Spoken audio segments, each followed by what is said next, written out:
warahmatullahi wabarakatuh. Perkenalkan, nama saya Wasilatur Robiha, NIM 2141010300022. Di sini saya akan mempresentasikan tentang filsafat pendidikan dalam aliran neoliberalisme.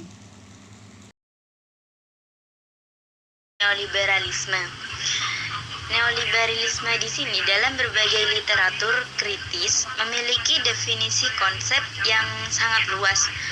Konsep neoliberalisme banyak diperbincangkan dalam 2 dekade terakhir di kalangan akademisi kajian soal politik di seluruh dunia.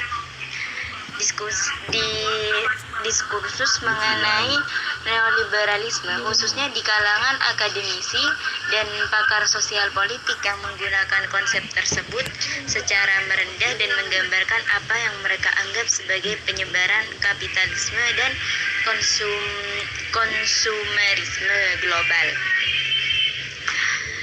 Konsep neoliberalisme ini tidak dapat dipisahkan dari konsep liberalisme yang sebagaimana ideologi politik mengalami perkembangan lalu mengalami kemunduran dan kemudian muncul dengan berbagai pembaruan dalam sistemnya. Neoliberalisme dapat dikatakan merupakan bentuk yang berbeda dari liberalisme.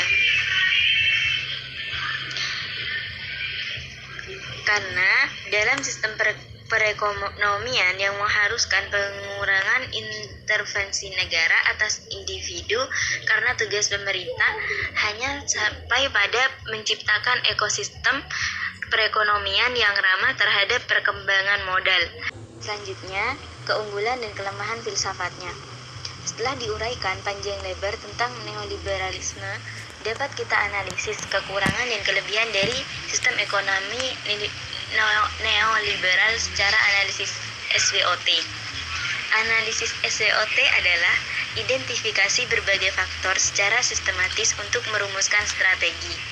Analisis ini didasarkan atas logika yang dapat memaksimalkan kekuatan dan peluang, namun secara bersamaan dapat meminimalkan kelemahan dan ancaman.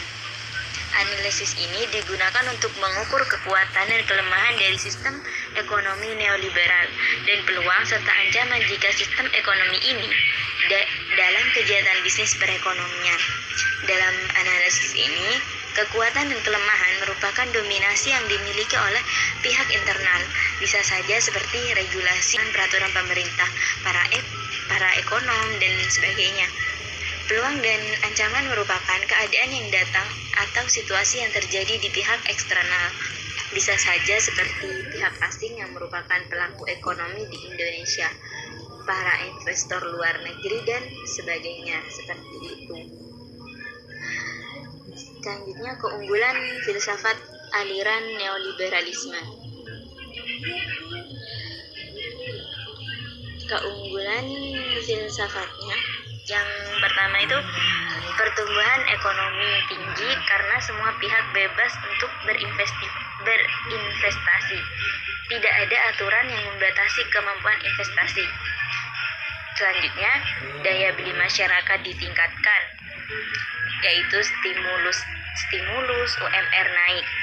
Efek multiplier atau domino, contohnya daya beli ditingkatkan, demand naik sehingga masyarakat membeli lebih banyak sehingga pengusaha untung, investasi bertambah, GPD naik, gaji naik, daya masyarakat naik, demand naik, dan sebagainya. Selanjutnya, poin terakhir yaitu implementasi di masa kini Indonesia.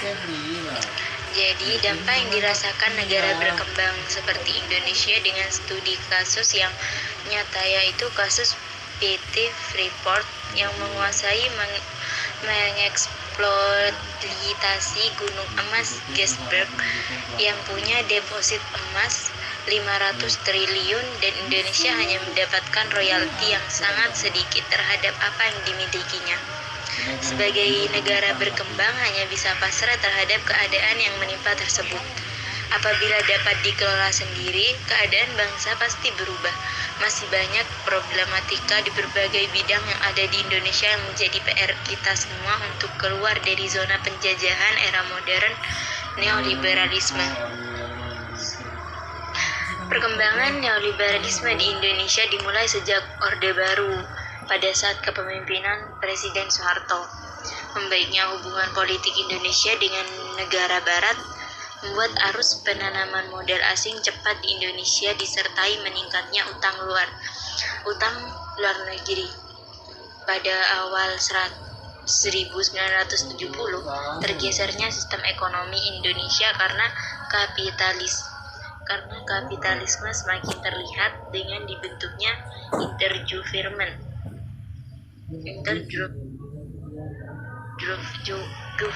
Group on Indonesia atau IGGI yang berisi sejumlah negara maju untuk pembiayaan pembangunan Indonesia hingga tahun 1990-an.